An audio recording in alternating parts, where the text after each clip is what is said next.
Joe McCarthy was one figure who came along and turned anti-communism into something bigger and more dangerous than anyone else ever imagined. Welcome to Watch Mojo, and today we're breaking down conspiracies that, whether based in fact or not, had a significant effect on the personal lives of those involved. Throughout the long and difficult period of Watergate, I have felt it was my duty to persevere, to make every possible effort to complete the term of office to which you elected me.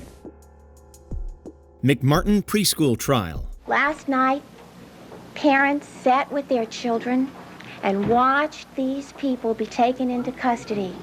And they said to their children, see, they're in jail.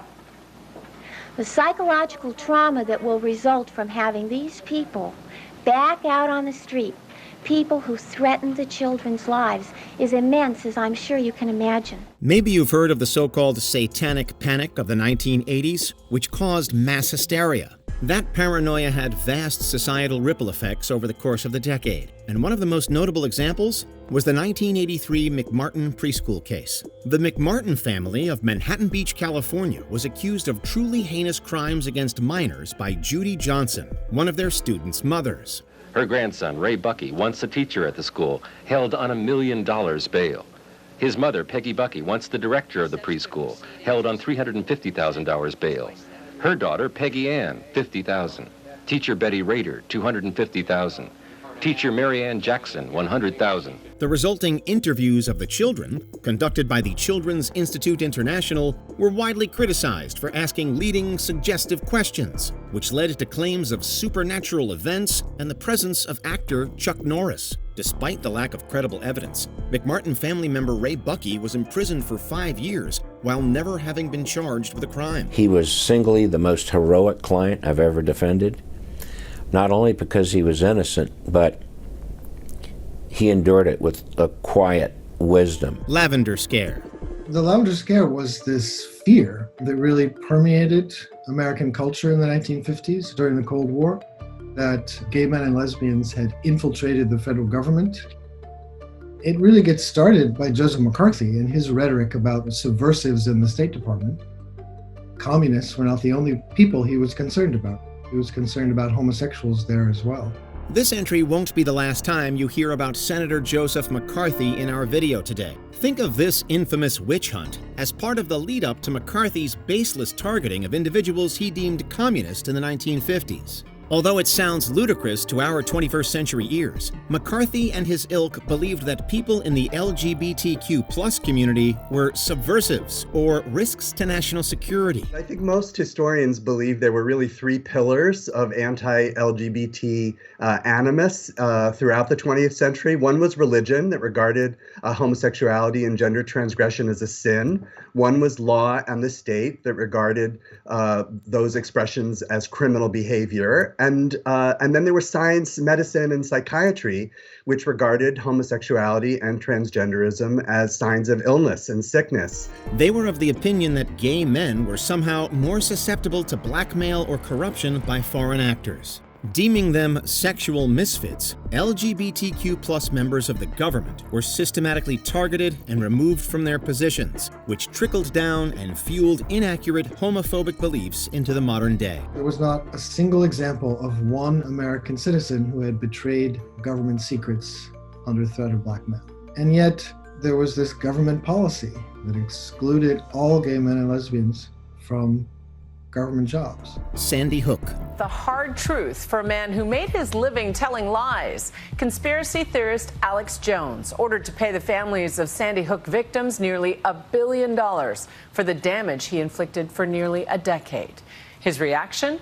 On brand. The unthinkable events of December 14th, 2012 will forever live in tragic infamy. 20-year-old Adam Lanza opened fire on the Sandy Hook Elementary School in Newtown, Connecticut, taking his own life as well as those of 30 students and 6 staff members. Although conspiracy theories tend to pop up around any such large-scale loss of life, those surrounding Sandy Hook took on an unfortunate life of their own. Even as the Parker family prepared to lay Emily to rest, they worried about the threats. What if someone came into her funeral? What if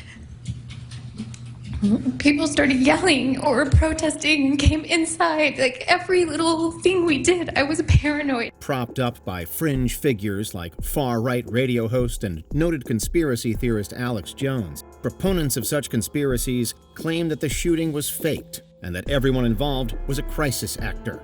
The point was apparently to allow the U.S. government to enact stricter gun laws. I think children died.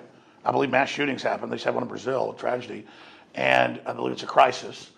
And I go back to the point of all gun owners being collectively blamed. Then it's traumatic, and so people go and they find anomalies, and then I've kind of retrospectively gone back and seen how I did believe that stuff. QAnon. What is it that you think is going on in the world right now? What is going on? It's not think. It's out in our faces. What is going on?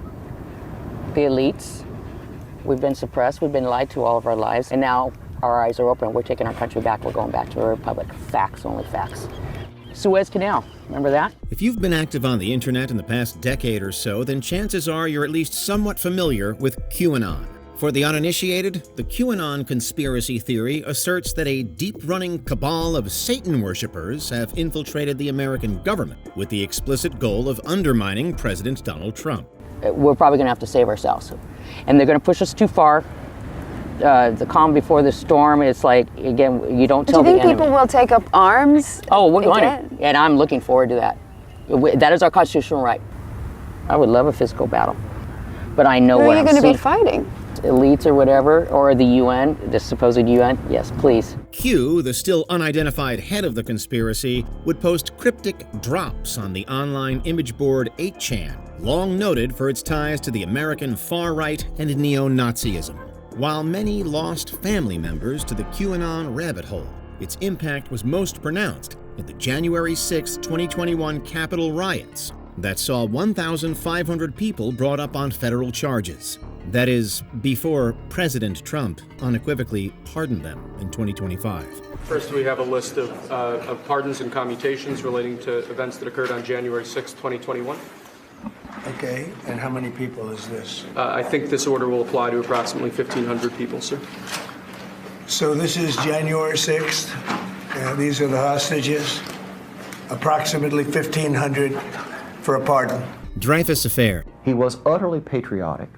He was absorbed with the idea of being an officer, and an officer as a man of honor. He was a dedicated military man. He saw himself first as a Frenchman and only secondarily as a Jew. Unlike many of the other entries in our video today, this is one conspiracy that kind of has a happy ending. In December 1894, 35-year-old French artilleryman Alfred Dreyfus was accused of selling out his country's military by providing the German Empire with top-secret intel. Dreyfus, who was of Jewish descent, was sentenced to life in prison at a penal colony in French Guiana. That a spy should be found, that a spy should be arrested, is already a sensational piece of news. That this spy should be Jewish, a Jewish captain in the Holy of Holies, the General Staff, is even hotter news. Evidence that would have cleared Dreyfus's name came out in 1896, but was suppressed by the French military, who were found to have openly persecuted Dreyfus because of his Jewish heritage. Increasing public backlash led to the officer's exoneration in 1906, after which he was reinstated and served as a lieutenant colonel in World War I. The Dreyfus affair, at its best, means standing up against oppression, standing up against the wrong, being willing to risk for what is right. And for those people who did it and wound up freeing Dreyfus, it was a great thing. And for most people, it was the greatest thing they ever did in their lives. McCarthyism and the Second Red Scare. Everywhere you turn, in the evening and morning newspapers, on television news, on radio news, Joe McCarthy was the main story of the day. In the aftermath of World War II and Allied victory, a new war was slowly beginning to creep into the American public eye. The Cold War. Fears of communism being sowed in the United States led Wisconsin Senator Joseph McCarthy to spearhead efforts to root it out. One communist on the faculty of one university is one communist too many. McCarthy is a person who, for what he thought were the right reasons, did all the wrong things. Even if there are only one communist in the State Department, that would still be one communist too many. McCarthy led the House Un-American Activities Committee, which baselessly targeted government officials, entertainment industry professionals, left-wing politicians, and more. Tens of thousands were suspected to have had their lives and livelihoods ruined by the allegations, which was made all the more heartbreaking when it was revealed that most of McCarthy's accusations were false, or at the very least, trumped up. There are moments in American history when the country is afraid, when there is a threat that is hard to define, and it's in those periods that demagogues arise. We don't always show the best of ourselves when we're afraid. Watergate. I have never obstructed justice. And I think, too, that I can say that in my years of public life, that I welcome this kind of examination, because people have got to know whether or not their president is a crook. Well, I'm not a crook. I've earned everything I've got. President Richard Nixon fought for years to reach the White House, having even considered early retirement after losing the 1960 presidential election and 1962 California gubernatorial election. However, that political momentum came to a screeching halt in 1973, when a group of burglars were caught attempting to plant wiretaps at the Democratic National Committee office in Washington, D.C. The Democratic National Committee is trying to solve a spy mystery. It began before dawn Saturday when 5 intruders were captured by police inside the offices of the committee in Washington. The 5 men carried cameras and apparently had planted electronic bugs. One of them had several crisp new $100 bills in his pocket. In an example of pulling on a loose thread resulting in the whole sweater falling apart, the tireless work of Washington Post journalists Carl Bernstein and Bob Woodward revealed that the conspiracy went all the way up to the top. The fallout from the explosive scandal resulted in Nixon becoming the only commander-in-chief to resign from the presidency. I have never been a quitter. To leave office before my term is completed is abhorrent to every instinct in my body. But as president, I must put the interests of America first. America needs a full-time president and a full-time Congress, particularly at this time with problems we face at home and abroad. Tuskegee Syphilis Study. Did they tell you you had syphilis? Nothing like that. They'll do that, draw my blood. We'll see you next time.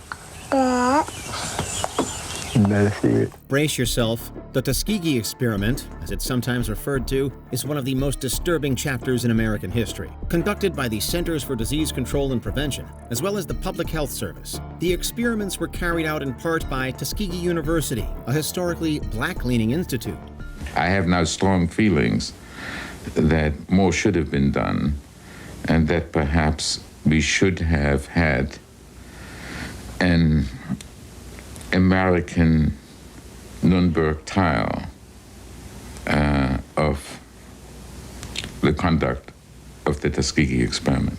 Initially set to last 6 months, the study lasted for 4 decades and followed the effects of untreated syphilis on a test group of black sharecroppers from Alabama. The problem? The men in the test group were never informed of their syphilis diagnosis, a major ethics breach that found 28 patients dying directly of syphilis and 100 more from complications related to syphilis. We have no compunction about sending our youth away to war when it's in the national interest.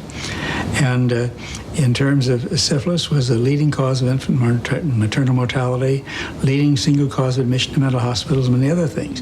So it was in the national interest to get the information so that you could provide the greatest protection for the entire community, black and white. MKUltra. I was given a glass of Kool-Aid, and so were the other children. This Kool-Aid was spiked with LSD. It was horrible. For 20 years, the Central Intelligence Agency carried out grotesque medical experiments on unwilling human test subjects. In the early 1950s, the CIA purchased the entire existing supply of LSD to employ on, as they put it, quote, people who could not fight back. These included prisoners, people with substance use disorders, and sex workers. It was the most secret program ever conducted by the CIA in the United States. Patients at psychiatric hospitals, prisoners in federal institutions, and even people in the public were given drugs without their awareness or consent and experimented upon. They later recruited Scottish psychiatrist Donald Ewan Cameron to carry out these experiments at the Allen Memorial Institute of Montreal's McGill University. Those subjects to these experiments came in suffering from routine maladies like anxiety disorders and left the study with permanent psychological damage. In 2012, the family of U.S. Army biochemist Frank Olson, who died after being given LSD without his consent, led a failed attempt to sue the government. The CIA knew that it was breaking, every moral, ethical, and legal law in the books to do these experiments. They all were behind it. They all knew what they were doing, but they weren't doing it out of care or love. They were doing it out of military and political reasons. Before we continue, be sure to subscribe to our channel and ring the bell to get notified about our latest videos. You have the option to be notified for occasional videos or all of them. If you're on your phone, make sure you go into settings and switch on your notifications. COINTELPRO. Any black leader with charisma was a target of the government's COINTELPRO program. And that's stated in their own objectives of the program. Who are you? You don't know. Don't tell me Negro, that's nothing. What were you before the white man named you a Negro? And where were you? Not only did this one conspiracy theory turn out to be true, but its existence was well documented. So much so that upon its discovery through a press leak in 1971, it was immediately shut down and its activities discontinued. Well, at least on paper. This covert FBI program began operations in 1956 with the explicit goal of targeting individuals and organizations that the Bureau deems to be subversive. To kill the brother because he had began to take meaningful steps towards gaining the freedom for his people. He was taking steps to internationalize the black man's struggle and to take it to the United Nations, to take it diplomatically to the other countries around the world. These included Martin Luther King Jr., the Black Panther Party, anti-Vietnam War activists, and more. In fact, COINTELPRO's explicit goal was to ruin people's lives. Through methods like illegal surveillance, psychological warfare, and undermining public opinion, the FBI waged war with American citizens on U.S. soil. We can step back from it and say, regardless of their success, whether they were the ones who pulled the trigger, this gives us an idea of what their intent was, what they were willing to do, what their political viewpoint was, and what ends, and what unconstitutional and violent ends they were willing to adopt and use. Which conspiracy shocked you the most? Are there any we missed? Be sure to let us know in the comments below. Check out these other clips from WatchMojo, and be sure to subscribe and ring the bell to be notified about our latest videos.